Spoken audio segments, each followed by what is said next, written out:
It's yours, not mine. No, I want to tell you how it's showing to the people. Oh, okay. So just wait, other people join it nicely. Not waiting for me. Welcome back. We shall now address a risk factor for many banks under the subject Applied AI for fraud prevention and detection. And to do the honors, please welcome, with some emojis, Mr. Kris Sharma and Mr. Majid Masur from Canonical. Over to you, gentlemen. Thanks, Ravindra, for the introduction. Very good morning to you all.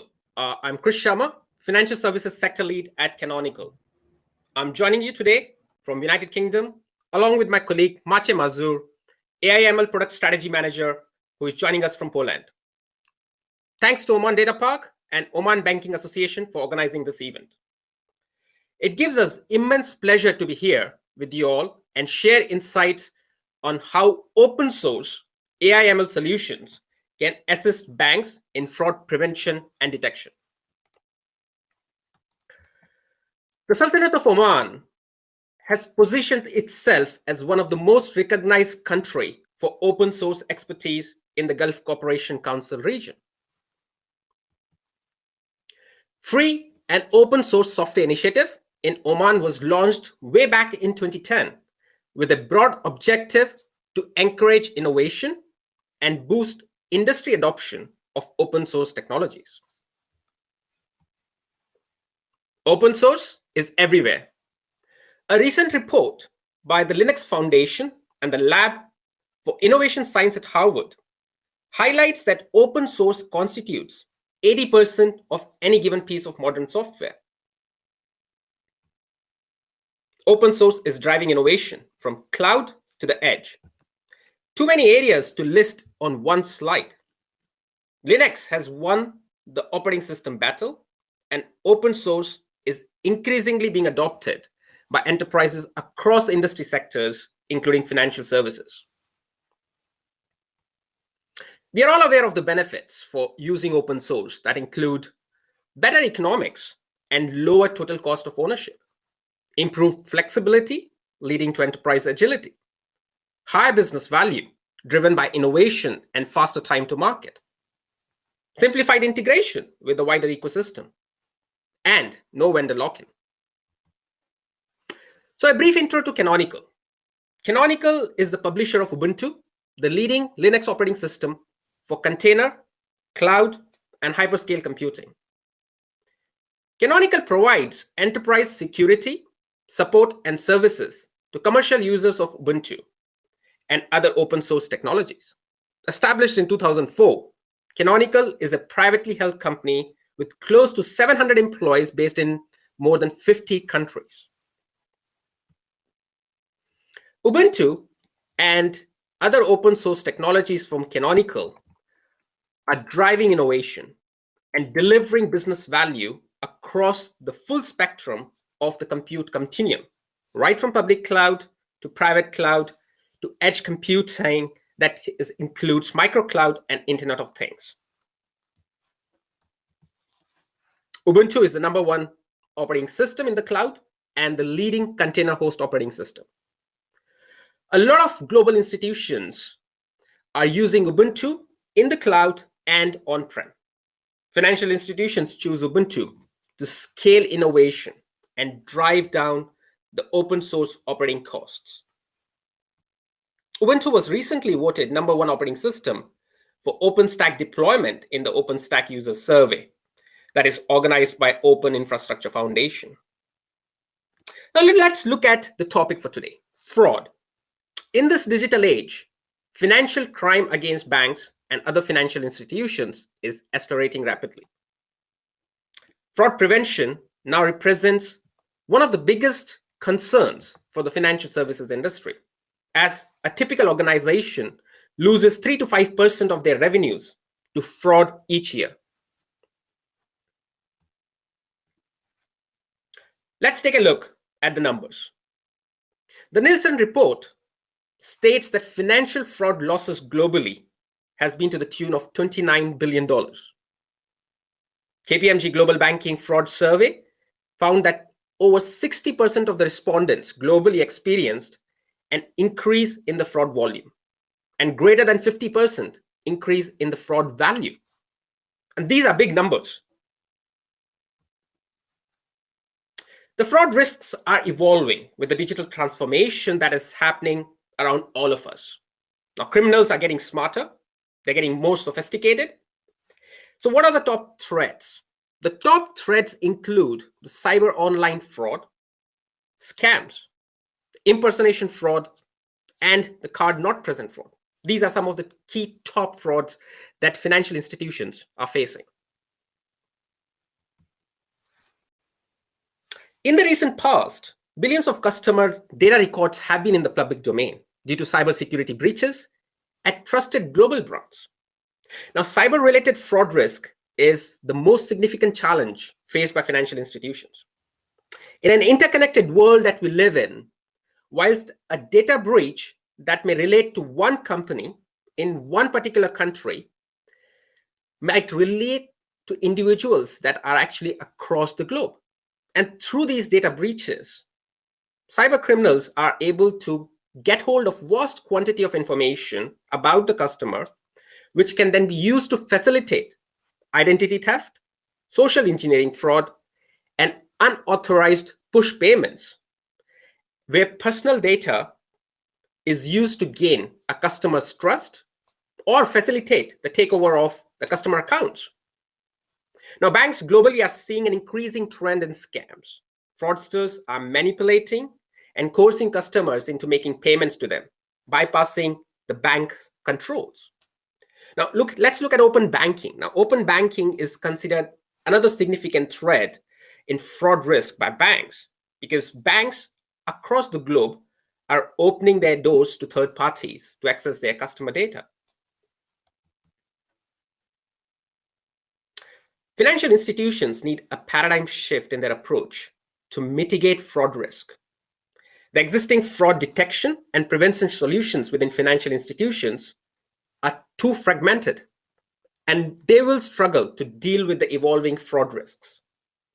To reduce fraud losses, banks and capital market firms must improve their defenses, which means they will have to upgrade the disparate transaction systems and the piecemeal approach to fraud detection solutions. Financial institutions will have to put in place an enterprise-wide fraud risk management framework and will have to be proactive in predicting and preventing fraud losses. Well, a lot of financial institutions are already leveraging AI/ML to combat fraudsters. For example, MasterCard uses integrated machine learning and AI to track and process variables such as transaction size, location, the time, the device, the purchase data. The systems access account behavior in each operation and provides real-time judgment on whether a transaction is fraudulent. Now, systems successfully reduces the number of times a false decline happens in the merchant payment. A recent research carried out by Capgemini on the next generation fraud systems found that using machine learning and analytics minimizes fraud investigation time by 70% and then improves detection accuracy by 90%. So I guess the path forward for financial institutions is to leverage AI/ML for fraud prevention. Financial institutions have been using rules-based fraud detection system for a long time now. Now, fraudulent activities in finance can be detected by looking on the surface, which are quite evident signals, right? Unusually large transactions, or the ones that are happening in atypical locations, obviously would deserve additional verification. Now, purely rule-based systems entail using algorithms that perform several fraud detection scenarios. Now, today, the rule-based fraud systems apply close to 300 different rules on an average to approve a transaction. Now, these systems remain too straightforward.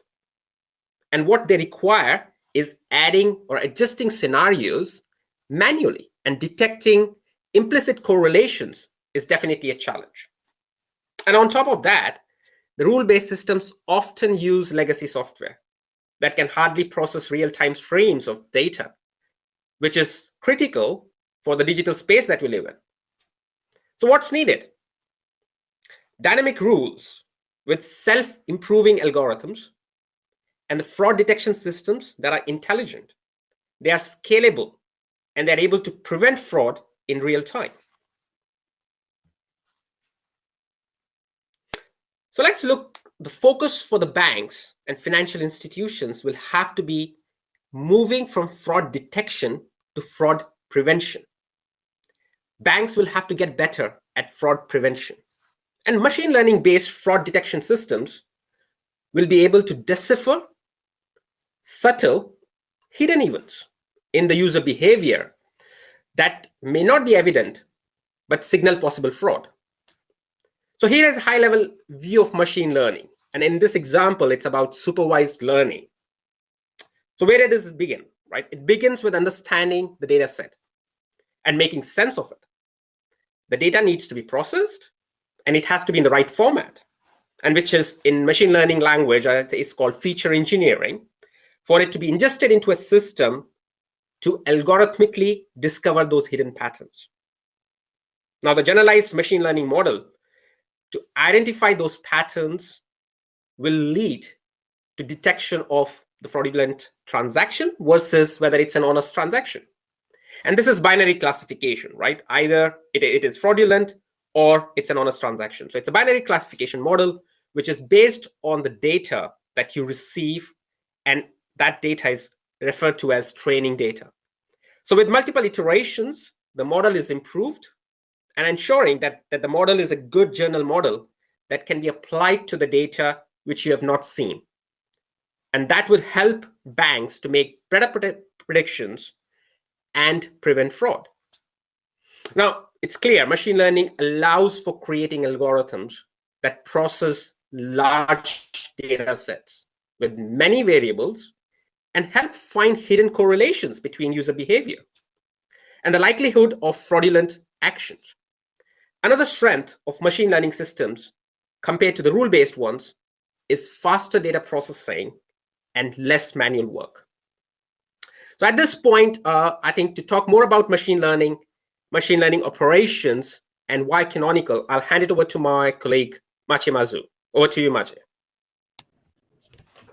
Thank you, Kris. So basically, what I wanted to tell you is a little bit of a story. My background is being a data scientist, and earlier I worked on building fraud prevention systems for big UK, US transaction providers and Swiss banks. So basically, I burnt myself a few times, and I want to tell you how not to do it and how to correctly set up everything. So let's look at the machine learning process components, what's important. So in order to basically make any kind of fraud prevention system, you start with the data. You need to gather data from multiple different data sources, different types of databases, and not always databases. Sometimes these are data coming from an API or from a flat files. Then you are looking into finding features in this data, which basically is which column is important and why, maybe connect two of them. And then you build your model, either if it's like a simple decision tree or even more sophisticated model. It gets more and more complicated with current regulations because you need explainable AI, you need to tell people why the model made a decision and so on. So there is a lot of sweat and tears involved. If we look at the ML model lifecycle, right? So from a data scientist perspective, I will maybe figure out and define some model, train it. When I have a trained model, I deploy it to a private cloud, to a public cloud, wherever it will be interacting with a real banking application. And then maybe I'll be doing some inference in a mobile bank or in some edge device, or again in a cloud with a new data. So this looks like quite a simple process, right? So that would be something that data scientists sees as their effort in that process. But actually, if we look at the numbers, 80% of doing a fraud prevention system or any other kind of machine learning works is not the data science part, it's MLOps. And it's not that easy, actually. So if we look at the current setup, how people try to set up MLOps, they take the data, they do some EDA, exploratory data analysis. They go through a standard steps, probably in a Jupyter notebook or a tool like that, doing the data wrangling, prepare the data, train some model, evaluate it, maybe run it in circle for some time, then export a trained model in a format that is understandable.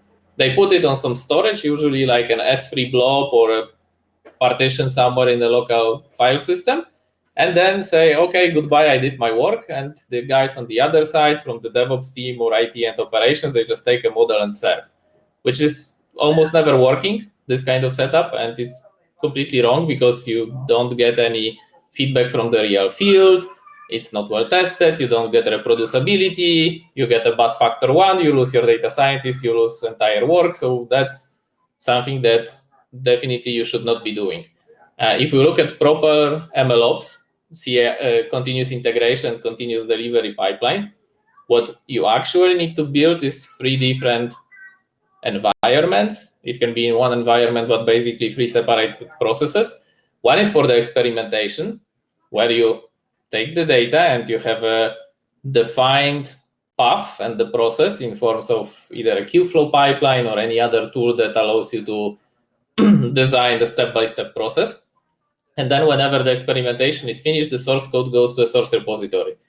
Then through continuous integration, you run some automated tests, you create a pipeline to actually deploy your ML model, and then you have a separate pipeline for continuous training, because fraudsters are getting more and more cunning, and basically every day there is some new idea how to make a fraud. So the model needs to be continuously trained, and in order to make it efficient so that your data scientist can work on the next big thing, like, I don't know, financial advisory or something, this whole retraining process needs to be as automated as possible.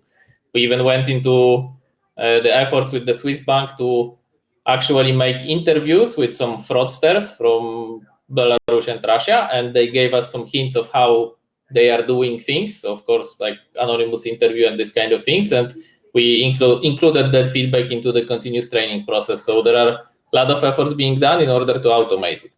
And if we look at now, okay, this is just a blueprint, a picture, how do I do it actually? What kind of tools I can use?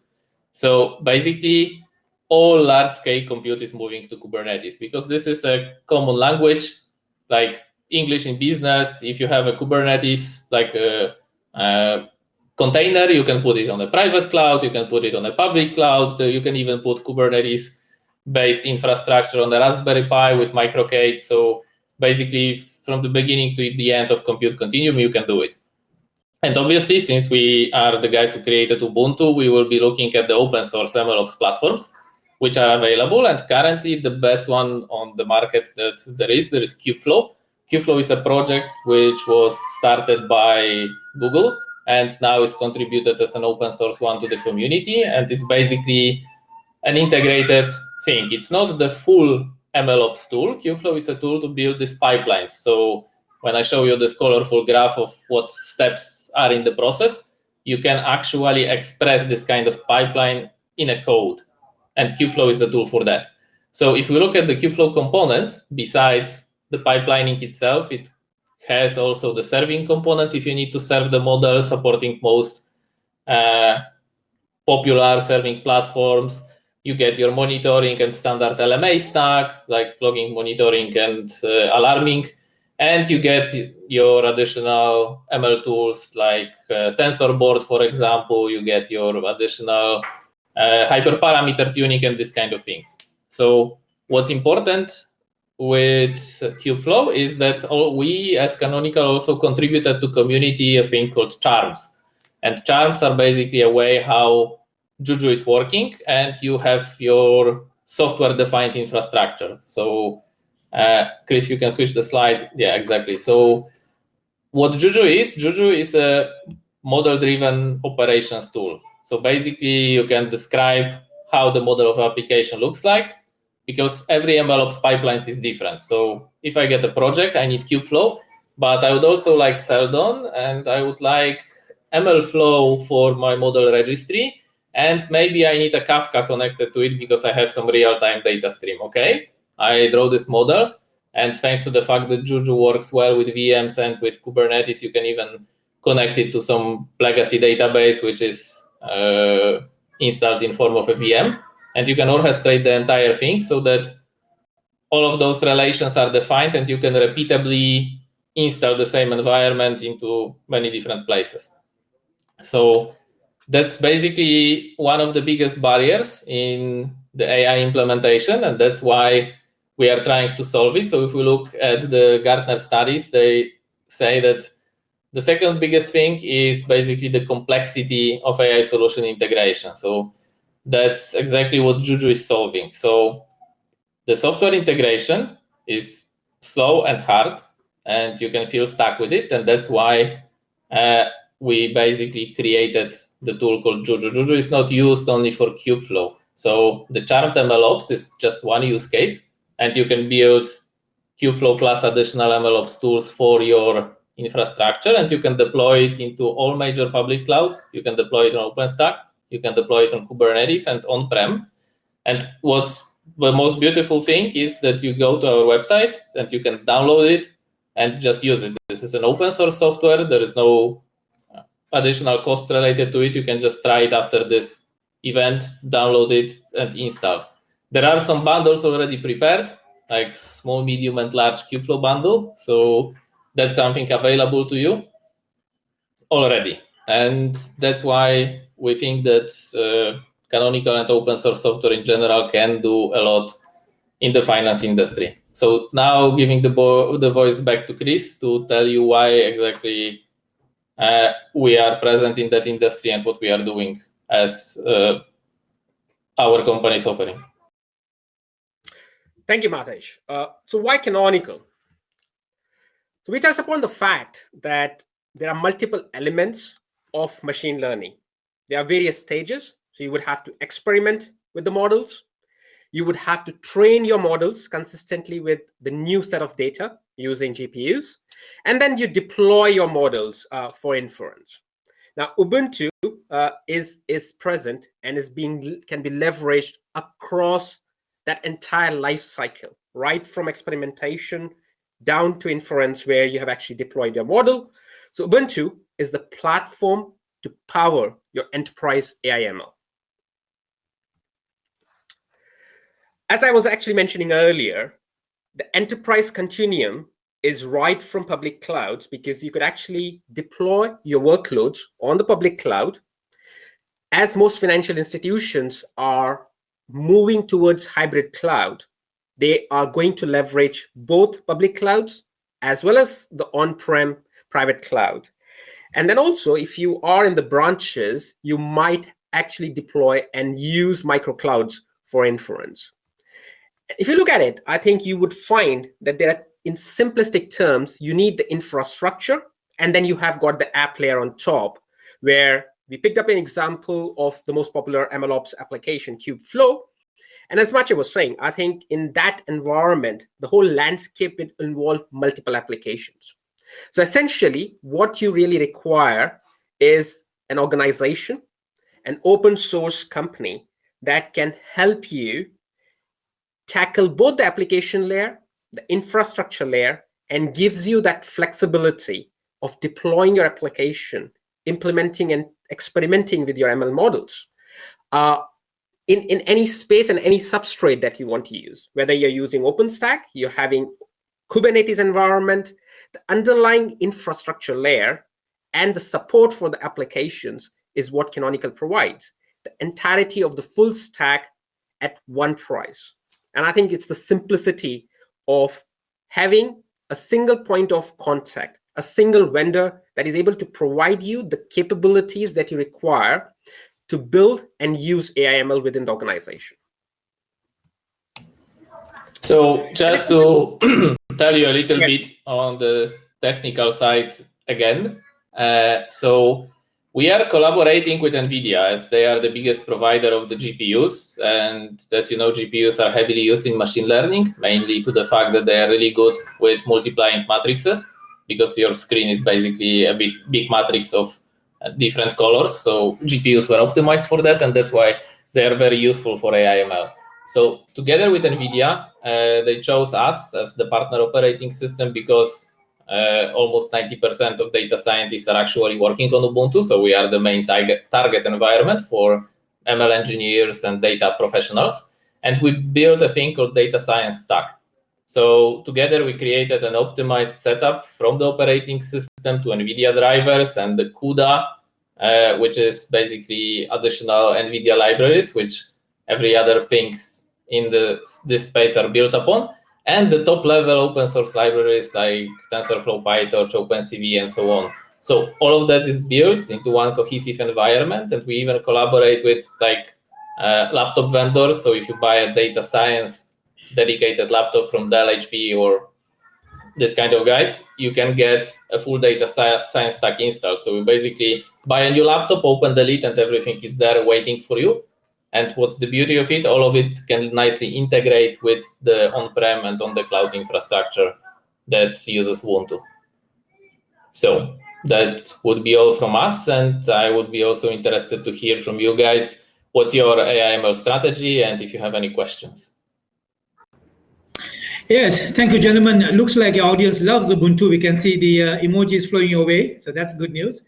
Audience, do you have any questions that we can raise? You still have about 5 minutes or 4 minutes on your time slot. So I'm looking at if anybody's raising a hand, if there are any questions at all. Of course, we can always take your questions back at the end where we have a separate session for questions and answers. And anyone? Okay, great. Nobody for the moment, but gentlemen, thank you very much for your time and thank you for being here. And to the audience, we shall be back soon. We're taking a small break and we'll be back with NVIDIA, who will be discussing how to build the AI-powered bank. Until then, stay tuned and we shall be back soon. Thank you.